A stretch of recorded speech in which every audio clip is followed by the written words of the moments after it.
He noticed her before he realized he was staring. The cafe wasn't crowded. Rain had started an hour ago, and most people had left with umbrellas raised like quiet shields. She was by the window, alone, one hand resting against her chin, the other circling the rim of a half-finished cup. The soft hum of jazz barely reached their corner, yet something about her silence filled the room. She didn't belong to the noise outside. She carried her own gravity, calm, magnetic, impossible to ignore. He should have looked away, but her reflection in the glass caught him. A woman in her mid-40s, eyes thoughtful but a little distant, hair gathered loosely as if she'd run out of patience for perfection. She looked like someone who had already lived several lives and wasn't sure she wanted anyone new stepping into this one. When she turned, their eyes met. Not directly, not long enough to call it staring, but long enough for him to forget what he was supposed to be doing. He didn't approach her then. Not yet. He ordered coffee he didn't need and took the seat across the aisle, pretending to read something on his phone. His pulse betrayed him. Every movement she made, tucking a strand of hair behind her ear, shifting her crossed legs, exhaling softly, pulled at something quiet and unfamiliar in him. When she glanced up again, she caught him. Her lips curved, not quite a smile, more like acknowledgement. A silent "I see you." He looked down too fast. The next time he looked up, she was watching the rain again. He told himself he wasn't that kind of person, not someone who chased things that didn't make sense. But the moment she stood to leave, his body moved before his thoughts caught up. "Excuse me," he said as she passed his table. She paused. The air changed, subtle, electric. Her eyes lifted to meet him, calm but questioning. "Yes." He forgot every sentence he had prepared. "You, he gestured toward the window. "You dropped your scarf." It wasn't hers. The scarf had been on the chair beside him the whole time. He realized the lie a second too late. Her gaze flicked to it, then back to him. "That's not mine." Her tone was soft, but there was something in it. Amusement, maybe a touch of warning. He exhaled, embarrassed. "Right. Sorry. I just thought." She tilted her head, studying him the way someone might study a half-finished thought. "You thought I needed a reason to talk to you?" He froze. Her words weren't cruel, just honest, like she was testing whether he could handle the truth of her. No, he stammered, but she smiled before he could finish. It wasn't a full smile, more of a quiet forgiveness. "You shouldn't come closer," she said. And yet, her hand brushed the table as she passed, fingertips grazing the wood near his own. A gesture so small it could have been accidental. But it wasn't. His breath caught. Neither of them moved for a heartbeat. Then she turned, walked toward the door, and paused under the doorway's soft light. The rain outside had eased to a mist, painting the street in gold reflections. She reached for the handle, hesitated, then looked back at him. Her eyes held something unspoken, not invitation, not rejection, something in between. Before he could move, the doorbell above the cafe chimed, sharp and sudden. Someone else entered, breaking the air between them. She stepped out into the rain without another word.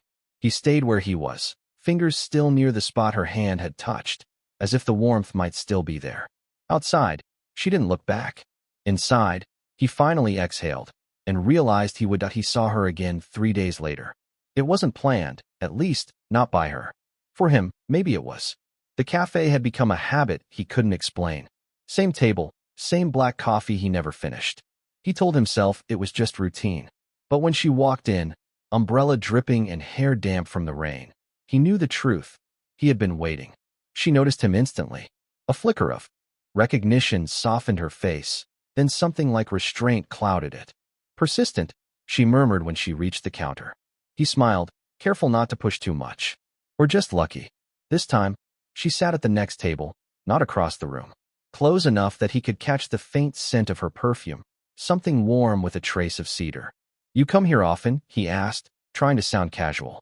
"Not lately." She stirred her drink slowly. "Used to years ago. Before." She stopped, the spoon lingering against the glass. "Before life got noisy." He wanted to ask what she meant, but the pause told him she wouldn't say. Not yet. Her name was Elena. He learned that when the barista called it out. It fit her, elegant, self-possessed, slightly out of reach. As they talked, pieces of her slipped through. She lived nearby, worked as a consultant, liked mornings better than nights, though she rarely slept well. He noticed the faint indentation where a ring might once have been.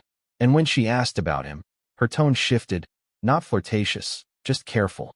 "I'm 26, he said, feeling suddenly younger than he ever had. 26. She repeated it like a diagnosis. "You have time to be foolish then." He laughed quietly. "And you don't." That made her look up. No, not anymore. There it was, a line. Invisible, but real. He should have stopped, but the air between them was different now. Quieter, more dangerous. She didn't retreat this time. Her guards softened in small, reluctant ways. The way she lingered on certain words, how her eyes drifted to his hands when he spoke. He learned more by what she didn't say. That she'd been married once. That she still wore the same watch she'd had then. That she didn't believe in starting over, though she said it with a tremor that betrayed her. When their fingers brushed reaching for the sugar, neither pulled away. A moment. Light, nothing more, but it stayed between them like static that refused to fade. "Sorry," he murmured. "For what?" she asked softly. He didn't answer, because he didn't know which part he was apologizing for. The touch, the want, or the way she didn't stop him. They sat in silence, both pretending to focus on their cups. Rain started again outside, tapping against the windows like it was listening. He finally said, "You told me not to come closer." "I did." "But you did," he said quietly. Her gaze lifted to meet his, slow, unguarded, and full of the kind of ache that only comes from knowing better. "Don't read into that," she whispered. "I'm trying not to." But his voice gave him away. She reached for her coat, hesitating as she stood. Then, almost as if she couldn't help herself, she touched his wrist, just for a second. A whisper of contact, a pulse shared. When she pulled away, her hand lingered in the air, like she was already regretting it. "Good night," she said, and walked out into the rain again. He stayed behind, feeling the echo of her touch, and realizing she wasn't the only one crossing lines she shouldn't. It had been a week since the night she touched his wrist. Neither had said they would see each other again, but he found himself outside her building on a Thursday evening, pretending it was coincidence. The light from her apartment spilled through the window, golden, steady, and for a second he wondered what it might feel like to be part of her quiet. She opened the door before he could knock. "You're late," she said softly, as if she'd been expecting him all along. He hesitated. "You didn't ask me to come." "I know." Her voice carried that same impossible calm. "And yet, you're here." Inside, the air was warm and still. A single lamp glowed near the couch. A half-empty glass of wine rested beside an open book. She looked different out of the cafe light, softer somehow, barefoot, her hair undone.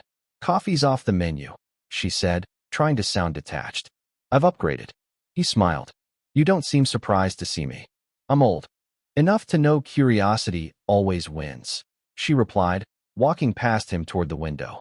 Her robe shifted slightly at her shoulder, revealing a line of skin that caught the light just enough to make him forget to breathe. He stayed near the door, hands in his pockets, fighting the pull to move closer. They spoke in fragments. He told her about the job he'd just lost, how nothing felt steady lately.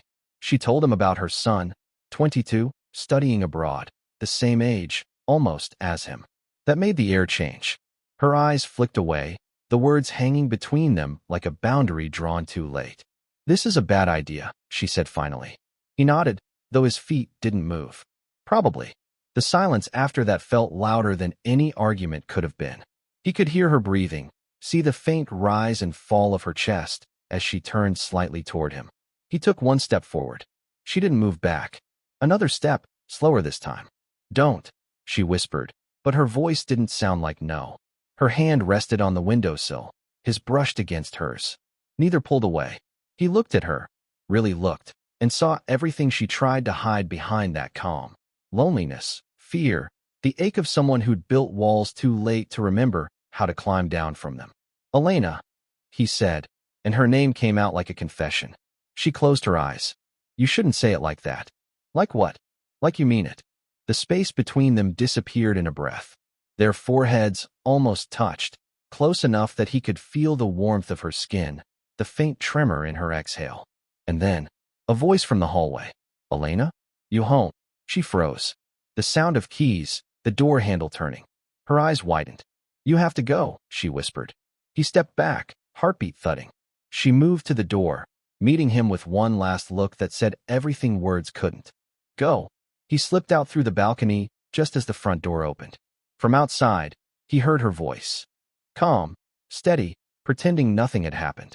And when he looked up through the window, she wasn't looking at the person who'd entered. She was looking at him. He hadn't seen her since that night. Days stretched out, long and unfinished. He told himself it was over, that the silence meant she'd decided to forget whatever almost happened. But every time he passed that cafe or the corner near her building, he slowed down. When her message finally came, it was only 5 words. We should talk. Just once. He went. Of course he did. Her apartment looked different in daylight. Curtains half drawn, light spilling across a table crowded with papers, coffee mugs, and a vase of wilting lilies. She stood by the counter, hair still damp from a shower, wearing a loose sweater that slipped off one shoulder. You came, she said, not looking up. You asked. Her hands tightened around her mug. I shouldn't have. He stepped closer, stopping just short of her. Then why did you? That made her look at him. Really look.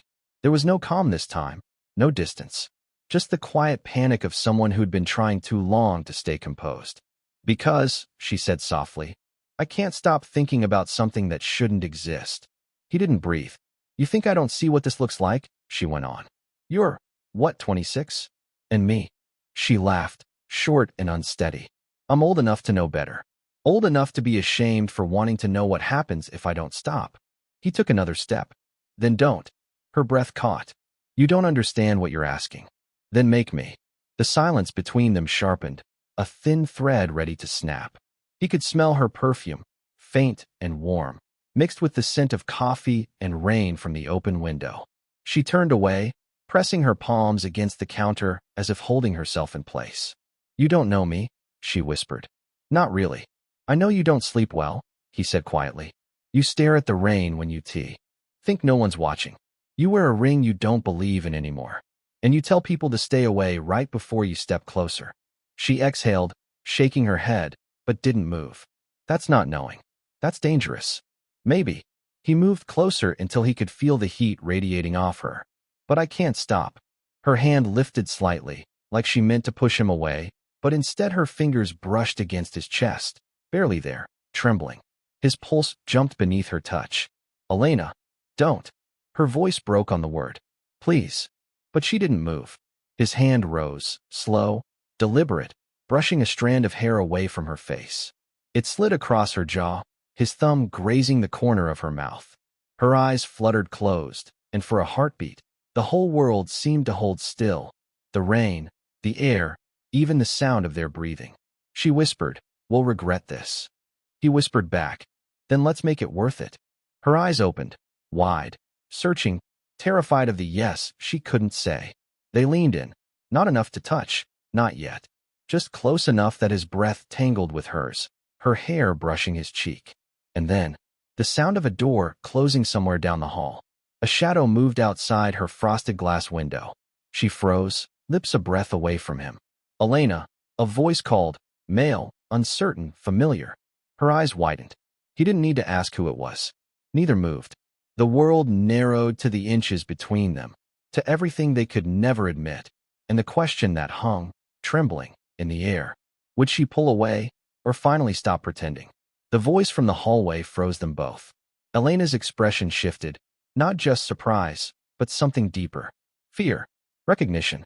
She turned toward the door with practiced calm, though her hands trembled slightly as she smoothed her sweater. He took a step back, heart pounding. Who is it? He whispered. She didn't answer, just pressed a finger to her lips, the plea in her eyes sharper than any word. The doorknob turned, then stopped. A knock followed. Mom. The sound hollowed the air. Every thought he'd been holding fell away at once. The name, the familiarity in the voice, too clear to mistake. Her son, the one studying abroad, the one she said was 22, the one he used to share a dorm hallway with. He felt the blood rush to his ears. Elena, he breathed. You didn't. I didn't know he'd be back early, she said quickly, her voice trembling now. He wasn't supposed to. The knock came again. Mom, are you home? The door's open. She turned, panic flashing across her face. Go. Please. But it was too late. The handle clicked, the door opened, and her son stepped in, rain still glistening in his hair. His eyes met hers first, then found the shape of someone standing behind her. Him. For a moment, the room didn't breathe. "Wait," she said, voice barely holding. "It's not." But her son's face had already changed. Confusion, then realization, then something colder. "Liam." He couldn't find words. It's not what it looks like." Elena's hand closed around the back of a chair, knuckles white. "He came to drop something off," she said, too quickly. "It's nothing." Her son stared between them, silence stretching until it hurt. "Right?" he said finally, the word flat, brittle. "I'll give you 2 minutes." He turned and left before either could stop him. The door clicked shut again, leaving the sound of their breathing, shallow, uneven, real. Elena pressed both hands to her face. "God." Her voice broke. "What have I done?" Liam stepped forward, but she flinched away. "Don't," she whispered. "Not now." He stopped. Guilt and the silence after the door closed was unbearable. Elena stood by the window, her reflection trembling in the glass. Her hands were pressed flat against it, her shoulders rigid, as though holding herself upright was all she could manage. Liam stayed where he was, uncertain whether to reach for her or leave quietly. The rain had started again, soft, relentless, washing against the panes like a warning. "He saw us," she said finally. Her voice was low, steady, but her throat tightened with every word. "You know what that means." He didn't answer. He couldn't. She turned then, eyes searching his face for something she wasn't sure she wanted to find. "You were his friend," she whispered. "You were supposed to be safe." Her words hit him harder than she meant them to. "I didn't plan this." "Neither did I." She laughed, the sound brittle and wet. "Do you think I wanted this? To feel like I'm waiting for a door to open every time you look at me?" He took a step closer. "Then tell me to go." Her breath caught. "Don't tempt me." "Then say it." Another step. "Say you don't want me here." She didn't. He was close enough now to see the way her pulse fluttered at her throat, to feel the warmth radiating from her skin. She didn't back away. Her hand lifted, unsteady, catching against his chest as if to push him back, but her fingers stayed there, curling slightly, holding him instead. "Liam," her voice cracked. "We'll ruin everything." He looked at her, really looked, and saw not danger, not guilt, but something raw and human beneath it all. Maybe everything needed ruining. For a moment, the world narrowed to that breathless stillness, the kind that happens just before something irreversible. She closed her eyes. "You don't understand what this costs me." "I do," he said softly. "Because it's costing me the same." And then, finally, the distance between them disappeared. No words, no permission, just motion, a quiet surrender neither could stop. His hand found her jaw, hers caught the back of his neck, and when they met, it wasn't perfect. It was messy, trembling, full of hesitation and need. The kiss wasn't about desire, not really. It was about everything they'd been afraid to say. Every silence, every look, every half-finished goodbye. When she finally pulled away, her forehead rested against his, her breath uneven. "This shouldn't have happened," she whispered. But it did. Her eyes opened, heavy with both regret and something softer. "Acceptance, maybe. We can't go back." He nodded, the truth settling between them. "Then we don't." Outside, the storm broke, thunder low, distant. The air in the room shifted, lighter somehow, as if the confession itself had changed its weight. She stepped back, fingers still tangled with his for one last second before letting go. Neither spoke. The quiet was full, not of denial this time, but of something dangerously honest. And as she turned toward the window, rain streaking down the glass like a curtain closing, he finally understood. They hadn't crossed the line tonight. They'd simply stopped pretending it wasn't already behind them. Longing colliding in his chest. "Elena, this is exactly why we shouldn't," she said, her voice fraying at the edges. "You think I didn't feel it? I did. Every time. And I told myself it was harmless, that we could stop before it became this." Her voice dropped. "But I didn't stop, did I?" She looked up at him then, eyes shining, face caught between anger and something heartbreakingly tender. "I lied to myself," she said. "And to you. I made you believe it was just a moment, but it wasn't. You mattered. You still do." He reached out, hesitated, then brushed his fingers against hers. She didn't pull away this time. Her hand trembled beneath his, but she didn't move. Outside, her son's car door slammed. The sound was distant, Final. She closed her eyes, voice a whisper. Now it's dangerous. His thumb traced the edge of her palm. It always was. Her breath caught, sharp, unsteady. Then, quietly, almost to herself, she said, and I'm not sure I want it to stop being. The next morning, the rain had finally stopped. Elena woke to the pale gray light that followed it, soft, almost forgiving. For a while, she lay still, listening to the hum of the city below. Her apartment smelled faintly of coffee and the faintest trace of his cologne on her sweater. She should have felt guilt. Maybe she did. But beneath it, there was something else, a quiet relief that she wasn't sure how to name. She found him on the balcony, leaning against the railing, hair damp from the morning mist.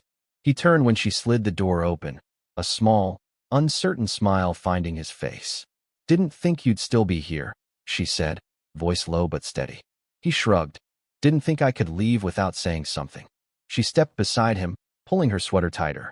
The world looked cleaner after the storm.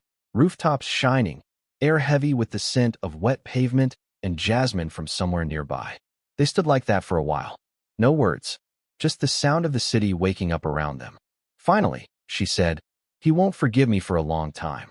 I know, and you'll always remind him of this. I know that too. He turned toward her, but I don't regret it. Her eyes met his, searching, tired, but unguarded at last. You should. Maybe one day. He smiled faintly.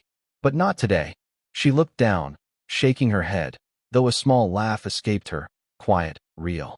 You're too young to know how complicated that is. Then show me, he said softly. Something in her stilled. For once, there was no battle left in her. No denial.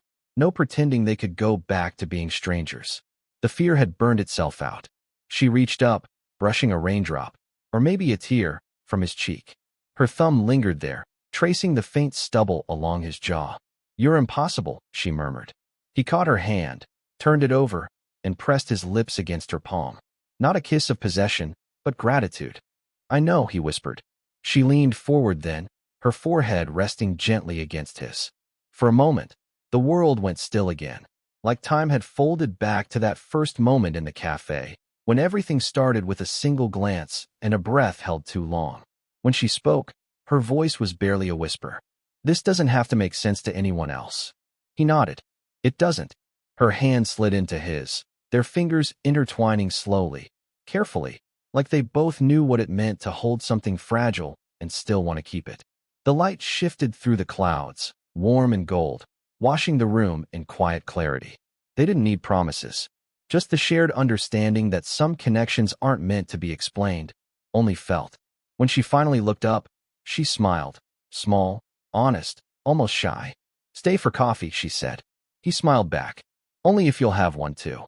And as they stepped back inside together, the last trace of the storm faded into sunlight. Did you enjoy the story? What kind of stories would you like to hear next? More forbidden slow burn romances, quiet emotional dramas, or something entirely new?